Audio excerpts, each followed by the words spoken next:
Hi everyone, welcome to my channel. ఈరోజు మనం avocado toast ఎలా చేయాలో చూద్దాం. ఈ అవకాడో టోస్ట్ చేయడానికి ఫస్ట్ నేనైతే ఒక అవకాడో తెచ్చుకున్నాను.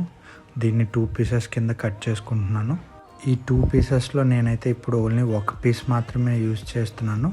సో మనం స్పూన్ పెట్టుకొని దీన్ని ఇలాగా కలెక్ట్ చేసుకుందాం. యాక్చువల్లీ ఈ ఫ్రూట్ అయితే నార్మల్గా టేస్ట్ ఏమీ అంత బాగోదు, అలాగని స్వీట్గా కూడా ఉండదు. ఇది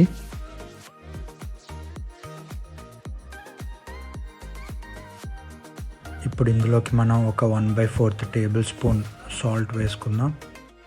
next 1/4 table spoon pizza sizzling కూడా వేసుకుంటున్నాను. ఇందులో ఇప్పుడు నేను మిక్స్ హర్బ్స్ వేసుకుంటున్నాను. ఇది మీ అందరికీ తెలిసిందే, పిజ్జాలో మనం ఎప్పుడు ఎక్కువగా వాడుతూ ఉంటాం. దీనివల్ల డిష్ అయితే చాలా టేస్టీగా ఉంటుంది, తినే టైంలో కూడా చాలా బాగుంటుంది. ఇందులో చిల్లీ ఫ్లేక్స్ యాడ్ చేసుకుంటున్నాను. ఇవన్నీ మనకు తెలిసినవే, మనం పిజ్జాలో ఇప్పుడు రెగ్యులర్గా వాడుతుంటాం. దీనివల్ల ఇప్పుడు మన శాండ్విచ్ కూడా మంచి టేస్టీగా వస్తుంది.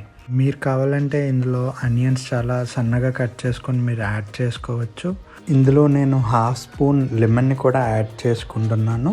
అండ్ నెక్స్ట్ అంటే మనం ఈ స్ప్రెడ్ ఏదైతే చేసుకుంటున్నామో ఇది బాగా రావాలి అనుకుంటే ఇందులో మనం ఒక 1/2 స్పూన్ ఆలివ్ ఆయిల్ కూడా యాడ్ చేసుకోవాలి. సో అది కూడా యాడ్ చేస్తున్నాను. ఇప్పుడు వరకు మనం యాడ్ చేసినవన్నీ ఒక్కసారి మనం స్పూన్తో కలుపుకుందాం. సో ఇప్పుడైతే నేను 2 బ్రెడ్ స్లైసెస్ని తీసుకున్నాను. దీన్ని నేను తవ్వ మీద టోస్ట్ చేసుకున్నాను. సో ఈ 2 బ్రెడ్ స్లైసెస్ మీద మనం అవకాడో మిక్స్ ఏదైతే చేసి పక్కన పెట్టుకున్నామో ఈ 2 టోస్ట్ మీద నేను ఇప్పుడు అప్లై చేస్తాను. దీన్నైతే మనం బాగా స్ప్రెడ్ చేయాలి. మొత్తం టోస్ట్ మొత్తం ఎండ్స్ వరకు స్ప్రెడ్ చేయండి.